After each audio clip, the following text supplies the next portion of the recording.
3:45-এর সময় উনি চলে গেছেন আমাদের থেকে। না, আমি পিয়ারলেসের এখানে ম্যানেজমেন্টের সকলে আছেন, আর যিনি আপনাদের কাছে অ্যানাউন্স করলেন তিনি ওনার ডক্টর ছিলেন এবং তিনি তার সাধ্যমতো চেষ্টা করেছেন। আমার সাথে রশিদ আমার ভাইয়ের মতো, রশিদ আলী খানের স্ত্রী, মেয়ে এবং ছেলে এবং মেয়েরা আছে।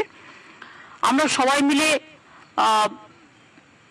এই শোকাহত এই খবরটা, আমি তো জাস্ট গঙ্গাসাগরে ছিলাম, গঙ্গাসাগর থেকে জয়নগরে গিয়ে আমার কানে কানে কিছুটা খবর আসছিল, তারপর আমি নবান্নতে ফিরে আসার পরেই আমার কাছে খবর আসে এরকম কিছুটা হতে চলেছে।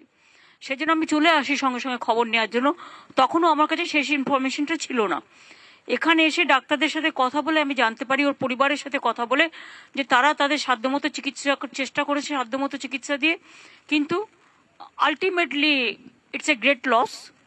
এবং রশিদ আলী খান আপনারা জানেন বিশ্ববিখ্যাত একজন নাম, এবং তার নাম নতুন করে তার পরিচয় দিতে হবে না।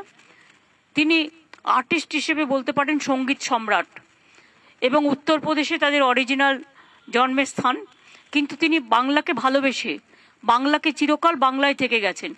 এবং তিনি বিশ্বের এমন কোনো জায়গা নেই যে প্রান্তে গিয়ে তিনি সঙ্গীত প্রচার করেননি। তিনি নিজে আমাদের বঙ্গবিভূষণ, ওদিকে পদ্মবিভূষণও আছেন, এবং ওর ছেলেও খুব ভালো গান গায়, ভীষণ ভালো ছেলেকে তৈরি করেছে। মেয়েটাও খুব ভালো, মেয়েরাও করে।